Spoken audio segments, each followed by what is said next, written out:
दोस्तों, मैं आपका ब्रजेश जंत्री वास्तु कंसल्टेंट आपके साथ आज एक बार फिर। और आज का विषय विद्यार्थियों के लिए, उनकी पढ़ाई के लिए, जैसा कि पहले से प्री प्लान था कि मेरा नेक्स्ट वीडियो विद्यार्थी के ऊपर रहेगा, तो लीजिए शुरू करते हैं। तो दोस्तों, बहुत ही क्रूशियल समय है विद्यार्थियों के लिए। और ये विद्यार्थियों के लिए ये शिक्षा का सिस्टम पहले जैसे नहीं रहा। अब काफ़ी कॉम्पिटिटिव माहौल है और उनको, बच्चों को आज बोलना भी नहीं पड़ता है कि बैठो पढ़ने के लिए। वे खुद इतने सिंसियर हैं, लेकिन उनकी प्रॉब्लम ये आ रही है, वो मेरे से लोगों ने बात की, पढ़ाई में बैठ रहे हैं, मन नहीं लग रहा है, ज़्यादा टाइम नहीं दे पा रहे हैं, सीटिंग में उठ जाते हैं, पढ़ रहे हैं, या तो समझ में नहीं आ रहा है और या याद करने के बाद वह भूल जा रहा है। इस तरह की बातें देखते हैं। वास्तु उनके लिए क्या कर सकता है? मित्रों, वास्तु उनके लिए बहुत ही अच्छा सॉल्यूशन दे रहा है और उससे, वास्तु से उनको सीखना है कि वे क्या करें कि उनका पढ़ाई में अच्छे रिजल्ट आए, अच्छी स्कोरिंग हो।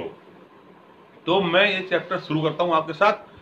पहला, उनको पढ़ाई के लिए कौन सा कमरा उपयुक्त रहेगा। तो दिशाओं के हिसाब से विद्यार्थियों के लिए भवन का कौन सा हिस्सा सर्वश्रेष्ठ है, वह है उत्तर पूर्व का कोना, नॉलेज का क्षेत्र।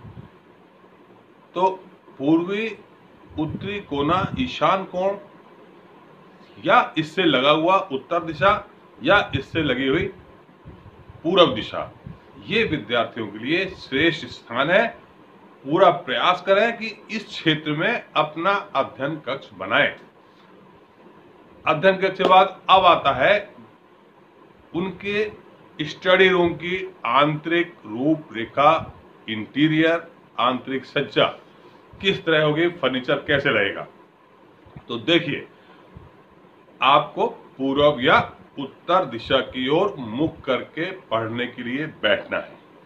इसलिए आप अपना टेबल, अपनी चेयर ऐसे लगाएंगे कि वह आपको जब बैठने की स्थिति आए तो आपका मुंह पूर्व या उत्तर दिशा की ओर हो। पढ़ाई के लिए जो आप टेबल ले रहे हैं वह टेबल चौकोर हो या आयताकार हो। टेबल का साइज क्या हो? टेबल का साइज उतना ही हो जितने की आपको आवश्यकता है। ना ज्यादा बड़ा टेबल लें, ना ज्यादा छोटा टेबल लें। बड़ा टेबल आपको एकाग्रचित्ता नहीं बनने देगा, आपका ध्यान भटकाता है। छोटा टेबल साइज में जो बहुत कम है वह आपको तनाव देता है, चिड़चिड़ापन आता है। तो उतना ही टेबल उपयोग करें, साइज जो आपकी जरूरत के हिसाब से ठीक है। अब देखिए, टेबल पे प्रकाश की व्यवस्था कैसे करना है। मित्रों, अगर आप पूरब की ओर मुंह कर बैठे हैं और आप राइट हैंडर हैं, इस स्थिति में आपको प्रकाश की व्यवस्था ईशान कोण में करनी है। अगर आप लेफ्ट हैंडर हैं, आपको प्रकाश की व्यवस्था आग्नेय कोण में करनी है, साउथ ईस्ट में करनी है। अगर आप उत्तर की ओर मुंह कर बैठे हैं और आप लेफ्ट हैंडर हैं, आपको प्रकाश की व्यवस्था ईशान कोण में करनी है।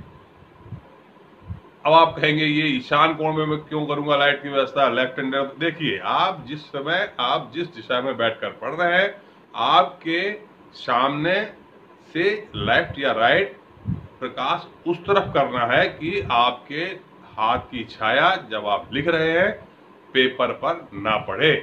अगर आप लेफ्ट हैंडर हैं, राइट साइड पे प्रकाश की व्यवस्था करें। अगर आप राइट हैंडर हैं तो लेफ्ट साइड पे टेबल लैंप या वॉल बल्ब की व्यवस्था रखेंगे। तो कोई चीज अगर आपको करना है, उसका कारण इस तरह से निर्धारित होता है।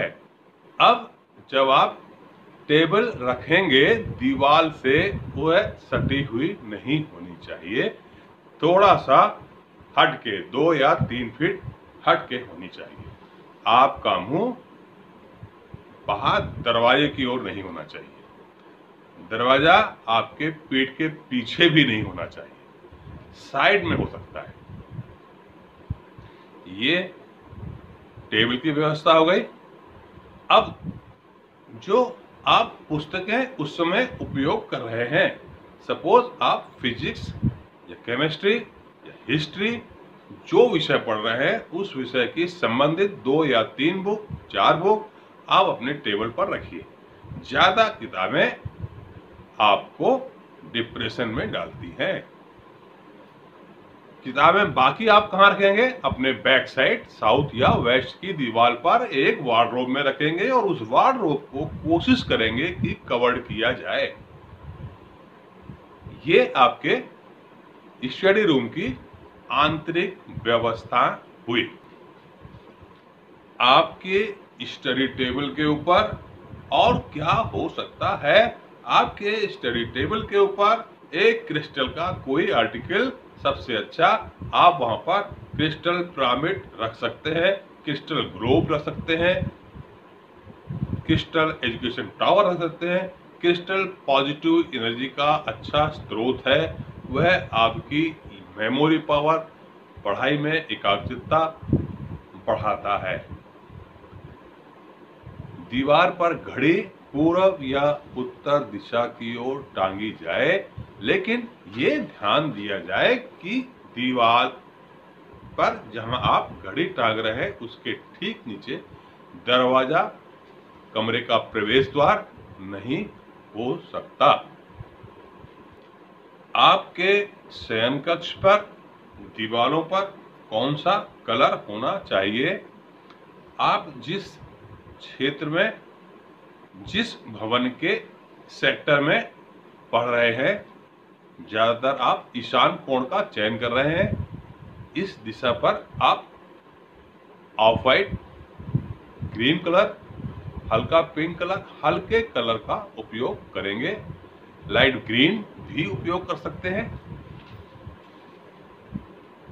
अपने कमरे में आप खाना खाने से बचें, और अगर आपने खाना खाने के लिए कमरे को यूज किया है, आपको जूठे बर्तन वहां से तुरंत हटा देने चाहिए। ये कमरे की नेगेटिविटी को बढ़ाते हैं। कमरे को हमेशा साफ सुथरा, सुगंधित रखें।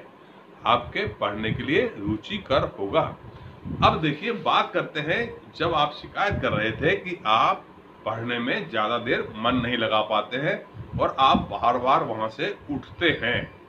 क्यों उठते हैं? आप ध्यान करिए, आप संभवतः वायव्य कोण की तरफ बैठे हुए हैं, पश्चिमी उत्तरी कोने पर, जहां वायु का प्रभाव है जो आपको ज्यादा देर बैठने नहीं देता है। आप पढ़ाई में एकाग्रचित्त नहीं हो पाते हैं। आपकी सीटिंग ज्यादा नहीं है, उस कोने से आप हट जाएं। देखिए कितने अच्छे आपको रिजल्ट मिलेंगे। आपका ध्यान बार बार यदि किसी गैजेट पे, मोबाइल पे जा रहा है, आप गौर करिए, आप दक्षिणी पश्चिमी कोने पर बैठे हुए हैं। भवन के दक्षिणी पश्चिमी कोना या कमरे का दक्षिणी पश्चिमी कोना।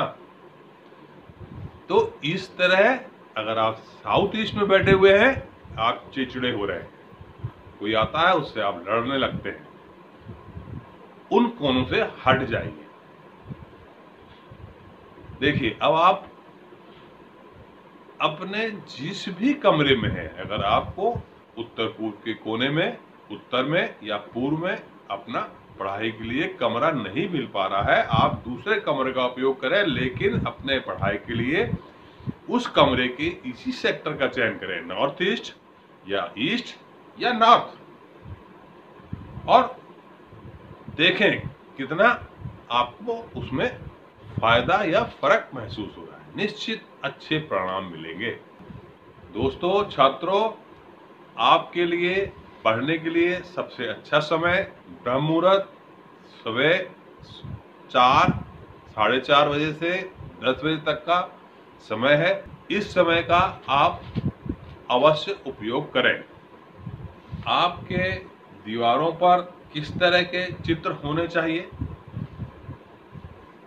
कम से कम हीरो हीरोइन के, बॉडी बिल्डर के तो अभी नहीं होने चाहिए। आपकी दीवारों पर मां सरस्वती की चित्र हो, आपकी दीवार पर लिखते हुए गणेश जी का चित्र हो, और वह कोशिश करें हरे रंग में हो या कम से कम हरे फ्रेम में हो, ग्रीन फ्रेम में फोटो फ्रेम आप वहां रखिए और ऐसे रखिए जो आपको इंस्पायर करें। स्वामी विवेकानंद, श्रवण कुमार, ऐसे चित्र रखिए जो आपको प्रेरित करें। अब यह अंतिम टिप्स आपके लिए,